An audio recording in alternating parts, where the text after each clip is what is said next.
This is Markeith Lloyd, who is facing multiple charges of murder. Lloyd is facing trial for the tragic death of Orlando Police Lieutenant Deborah Clayton. On January 9, 2017, around 7:15 a.m., Deborah was leaving a Walmart on John Young Parkway when a woman informed her that Lloyd was in line at the store.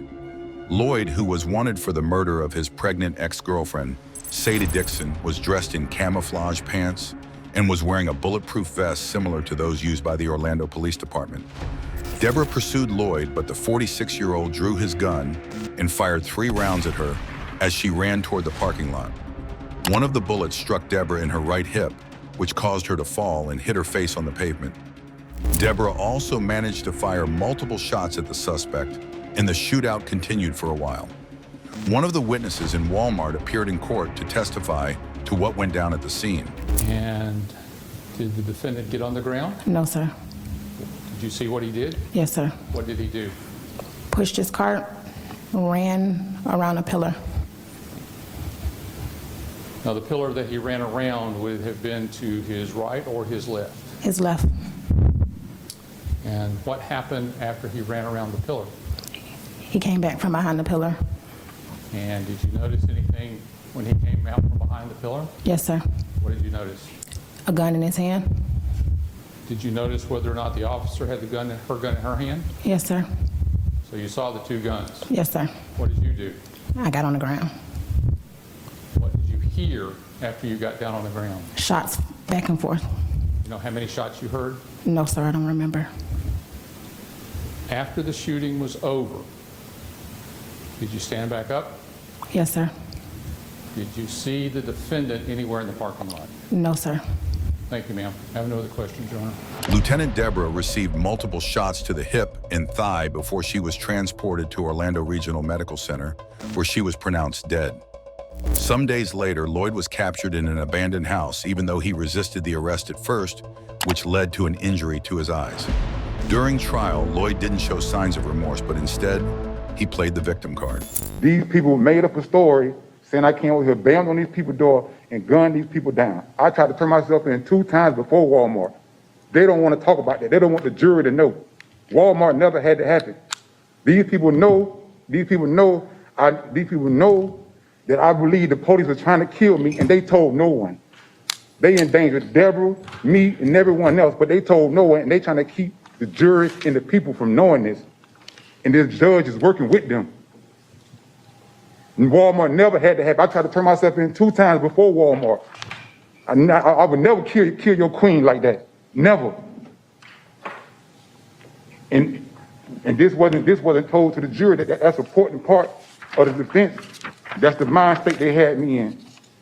In another court session, Lloyd narrated what went down during the arrest, but this time he portrayed himself as a hero. When I was turning myself in, when they came to the house, I got low, I got small. So they start opening firing on me. Calm down, Mr. Lloyd. Take a deep breath. My belief of them not trying to kill me, it didn't go away. But for my people, I die. I don't care. I will die for my people. So I'm not finna not let my ex or my people come here and do no life sentence for nothing they had nothing to do with. So that's why I came back. For my people, I die about my people. It ain't about, oh, I'm trying to kill cops. That's a fucking lie. But when cops killing us, I speak out. I'm not doing none of that. At this point, Lloyd was infuriated, forcing him to make a heavy decision, one he'd later regret. Mr. Lloyd, do you want to represent yourself? Or you want to keep your lawyers? Yes, I want to represent myself. So you want to fire your 2 lawyers? No, I want to be first chair, second chair, how I had it for last time. And since Sherry know everything, I got to keep Terry. Okay. And what is the reason that you want to represent yourself? Because things are being done and it's not being done right, and my life is on the line. They're just like, even with the situation, and I told them I only want the fact for my mind, it was my mind state that the police was trying to kill me. They reported I came over here to my child's mother house, banged on the door, and gunned these people down. That never happened. Everyone's seen my trial, so y'all know a fact. But this was not all.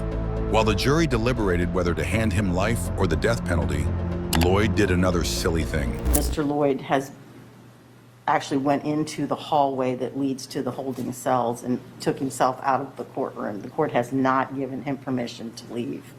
Eventually, Lloyd was convicted and sentenced to death for the fatal shooting of Lieutenant Deborah Clayton. This is Frank DeLeon Jr., who is in a Houston court for murder. In January 2022, 19-year-old DeLeon shot his then 16-year-old girlfriend, Diamond Alvarez, 22 times while she was walking her dog in Southwest Houston. Alvarez had discovered that her partner was cheating and had agreed to meet at a park to iron things out. The 19-year-old is facing a single charge of first-degree murder. During the court hearing, Ana Machado, the mother of Alvarez, after giving her statement, made a move toward her child's killer, but was met by a roadblock. You take my daughter, not to hurt my daughter.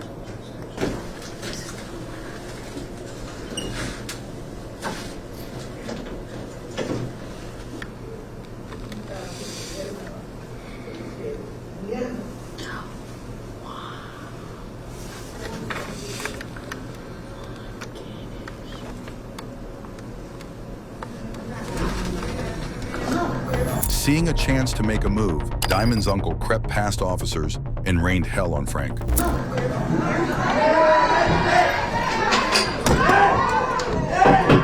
While court officials tried to restrain the enraged man, Machado tried to offer aid but was met with yet another roadblock.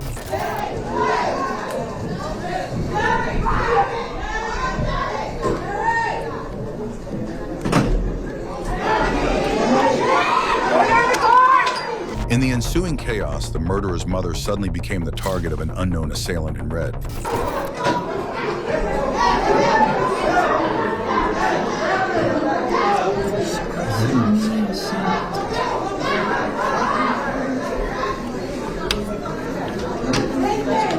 The vengeful uncle, who was now restrained, had some last words for his niece's killer as he was whisked out of the courtroom.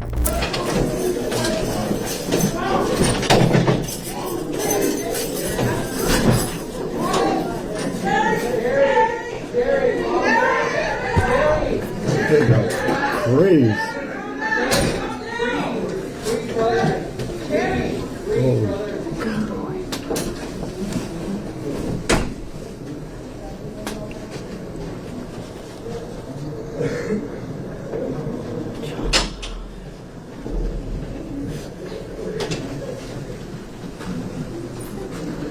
Everyone take a seat. Take a seat.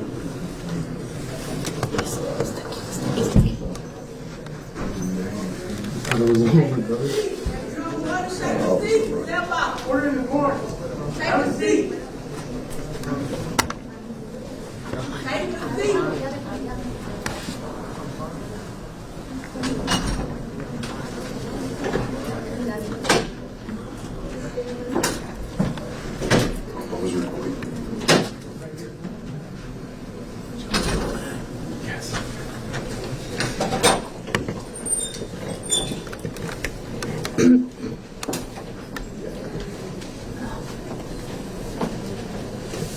After the order was restored, the judge sentenced the 18-year-old to 45 years behind bars and was only eligible for parole when he had done half of his total sentence. After the court proceeding, Machado had some words to say. It was wrong of me. That was wrong of us because we're not monsters. But it's so much hate because I want my daughter back. And what he did it was horrible. Seeing my daughter there and looking at him that he did that and he's laughing in my face. It was very wrong and I'm so sorry for that. In this next case, a man on trial attacks another man in court for no reason.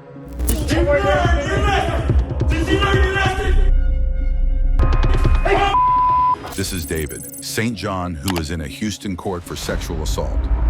On the 25th of January 2021, John drove a 16-year-old girl to a Northwest Harris County hotel room and had multiple sexual acts on her without consent. He is charged with aggravated sexual assault of a 16-year-old girl and felony possession of a weapon. During court proceedings, John's sudden display of violence sent the courtroom into meltdown. La sala de audiencia. After you sign the order.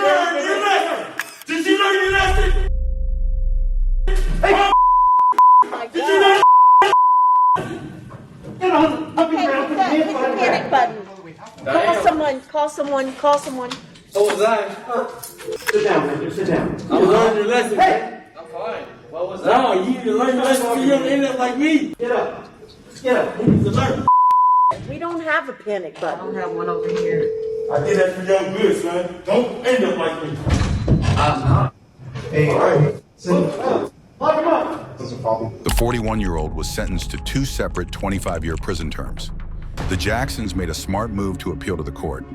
This is 35-year-old Marquez Jackson and 32-year-old Rashad Jackson, the 2 brothers awaiting trial for drug trafficking and conspiracy. The drug charges also had gang enhancements because the 2 were identified as the leaders of the 1200 Out East gang. On March 11, 2021, the Jacksonville Sheriff's Narcotics Unit busted their hideout on an East Side residence. Marquez and Rashad were tipped off before the bust and fled to a nearby convenience store where they hid. Unfortunately, the surveillance footage captured them running to the store, and they were arrested there. Upon searching their home, detectives seized more than 150 grams of Utilone, numerous pounds of marijuana, narcotics, and multiple firearms. Marquez and Rashad Jackson were brought before the jurors for trial. Before the sentencing, relatives of the brothers had something to say to the court. These young men are strong young men. They have a lot to offer. And my ask is that they get another opportunity to come out and make a difference. I think that this is going to be their testimony, that they can be able to help others in that same community and show them how they should live, what they shouldn't do, teach them about past mistakes that they've made. It's such there's so many things that they can do with their lives to help the next generation to change this world and just make it even better than what they found it. My plea is that they get an opportunity to do that. I see it in them. I know they have it in them. Today, Your Honor, I can only ask for leniency in your sentencing of Rashad that would allow him another opportunity to show that he can be a better man, father, son, and all-around individual. I ask that you consider the way I feel about him, the words that I have spoken about him, the person that he is, and the person that he has the potential to be. I often think about the things I could have done different as a parent. I know my sons could have had a better outcome in life. And he's a family man? He is. And do you feel he's a good father? He's a great father. Your Honor, I pray and ask the true merciful. I pray that there are some resources to help them grow. The relatives of Rashad and Marquez Jackson testified before the judge, hoping to persuade the judge to hand down a lighter sentence. At one point, the brothers also addressed the judge and had a request. I don't know what kind of sentence you will hand out today, but I would ask that you be lenient towards me. I have a beautiful family, which includes 4 kids and a stepchild. I am not a bad person. I'm not a monster. I'm not a gamer. Just a human being who made mistakes. I'm not labeled as a menace, an animal, or a gang member, or in my community or anywhere else. And I just want to say I'm sorry to my family once again for putting me through this situation and letting them down. Marquez and Rashad gave the judge reasons why they deserve a second chance.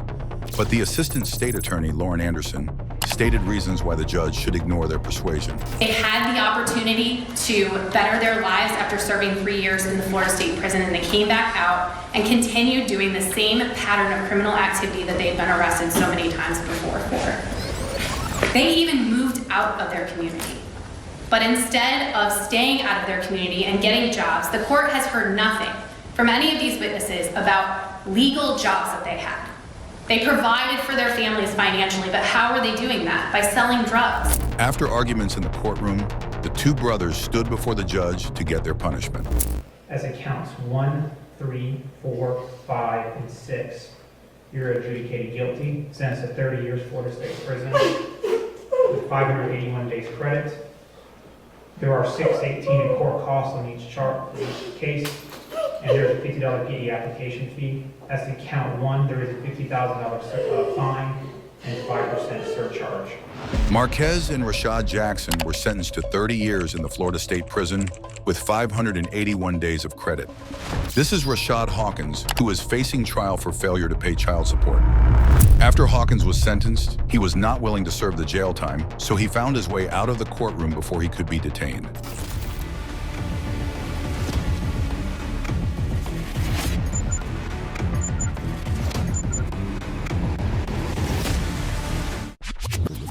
The convict took off to jump from the second floor and landed in the reception of the building. Hawkins got up quickly and ran out through the exit. A few moments later, court officials and deputies were all over the building and wondered what exactly was going on.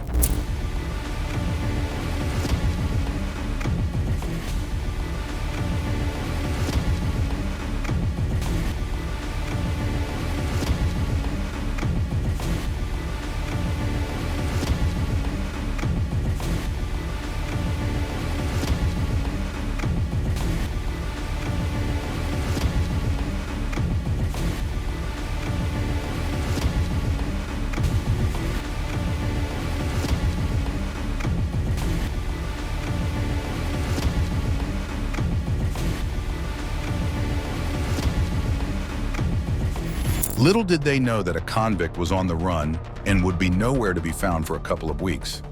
On May 30th, 2021, 3 weeks after the escape, Hawkins was caught trespassing on a residential backyard in Harrodsburg.